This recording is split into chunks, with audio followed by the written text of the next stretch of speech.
Fuck that hoe for me 5. Take gooning, mix that with women, that's sex. That's Tao. That's the best power system of all time from Hell's Paradise. Did Gabimaru have to crack the burning school thought growing up to be able to bend fire?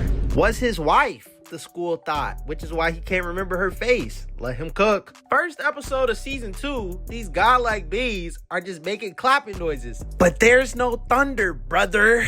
It's just raining wow.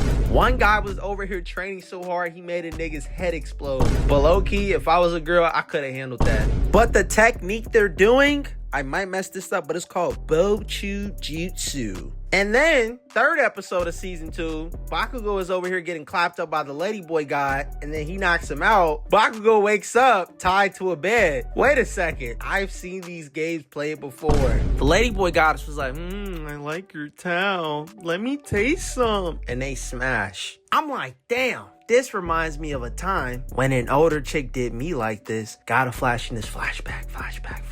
I remember my first white bitch at 18. She was like 21 or 22. She also worked at Hooters, by the way, fun fact. We went to the same college, and I remember we were making out. This story is important for the video, so stay with me. We were making out, and her like jaw was making a popping noise, right? I'm like, what the hell is that? She said, there's a story behind this. So she tells me about how she was at a gas station one time and some guy tried to flirt with her. She told him no. And so the guy came up to her and broke her fucking jaw with a punch. Now, me being sick in the head, I'm thinking to myself, I'm like, damn, that brother must have been starving. But even after when she got jaw surgery, it would always make this popping noise. Now, after when we performed some Bochu Jutsu, my jaw started popping too after that. I was like, what? Then, flashback of a flashback, when I had my first girlfriend, I remember I was backstroking and she had really bad back acne. My back wasn't looking like a crunch bar. But then again, once we did some Bochu Jutsu, I started having back acne as well. So I think this anime touches on something very important that people don't even talk about in real life. Sometimes when you combine meat with WAP, you trade off more than just fluids. Emotions, energy, physical stuff, a lot of stuff unseen. Maybe you crack somebody and start feeling sad afterwards. Maybe you passed off depression or some shit. Oh no, my Tao is low.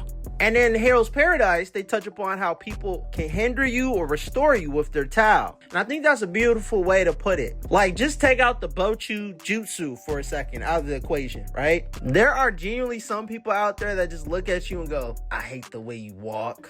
I hate the way he talks. I hate the way he breathes.